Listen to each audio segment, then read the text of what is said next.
I'm a community solar advocate and a blogger for Mosaic. And with me today are Andreas Karelas, founder of RE-volv, and Youness, founder of Everybody Solar. And these are nonprofits based here in San Francisco that crowdfund solar projects. We profiled these organizations last winter for Mosaic, and at the time they were both raising funds to start their first projects. Well, now they've both completed their first projects, so they're here to tell us about them. Andreas, why don't you start with yours? And maybe you can tell us, what would you say is the most important benefit that your project has brought to the organization and to the community? RE-volv worked with the Shaw Anderson Dance Center, which is a nonprofit dance center in Berkeley. And I think the two main benefits that we provided them, one is that we saved them 30% on their energy bill going forward, which is great, and they can use that money to reinvest into their programs for their students. And in addition, I think we help to raise awareness about renewable energy in the community. So we're going to have an event that's actually going to be an open house for the community to get them in and teach them renewable energy information, give them some resources that they can use to investigate going solar themselves. And also it just helps to give that community a feeling of their dance center is doing something in the fight against climate change, is doing something to build a clean energy future. Youness, how about you? What do you think was the most important benefit of your project? The project was for Rebuilding Together Peninsula, which is a nonprofit based in Redwood City, California, and they focus primarily on helping low-income families fix their homes, families who can't afford to do so otherwise.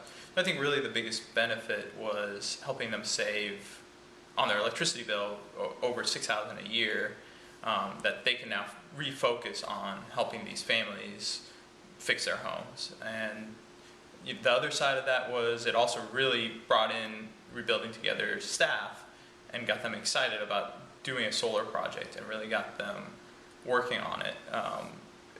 They took ownership of it and really, I think now, feel better about their own environmental impact. Rebuilding Together works on helping low-income families become more energy efficient, so it only makes sense that now they're also able to go solar themselves. So what would you say was your biggest challenge, and how did you overcome it? There were definitely challenges along the way, just the day-to-day processes and learning along the way, kind of picking everything up was difficult, but I think really the biggest challenge was just staying positive when nothing was happening. Sometimes we'd be working hard and it felt at least like nothing was happening. So just staying positive and knowing that if we believe in the process or stuck to it, eventually we'd be able to get the project done and installed. And it really, it proves that persistence really matters in this kind of thing. And it was great to kind of overcome the obstacle and make it happen. And Andreas, how about you? What were your biggest challenges? There wasn't any kind of big striking challenge that we came across. I think it was mostly just that every part of it was a learning process for us. This was our first project, and I had never done all of the different aspects before. So but we worked with some great partners, with Sunwork, Renewable Energy Projects, a nonprofit solar installer, with Shaw Anderson Dance Center. That was just fantastic to work with. And together, with some great volunteers for RE-volv, we were able to pull it together, get a good message out about it, and make it happen.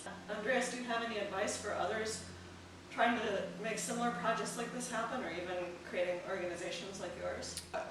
When you have an idea and you begin to share it, it's very scary.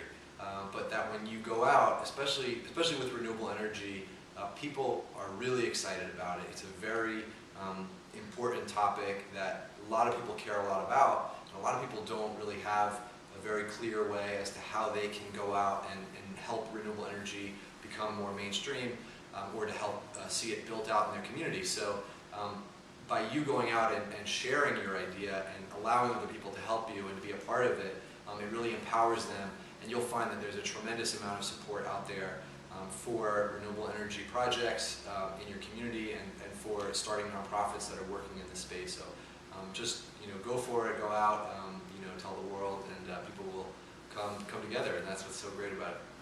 That's great. Youness, how about you? Any advice from you? Yeah, definitely. Like Andreas said, definitely be persistent and go out there. Just don't be afraid to go out there. For us, really, it was the help from the volunteers and different people we spoke to along the way that really gave us great ideas and helped us keep moving along. And if you just stay in a bubble by yourself, you're not going to get those ideas. You're not going to have that interaction with people that really gives you ideas and gives you ways to move the project forward. So yeah, just get out there and stay persistent.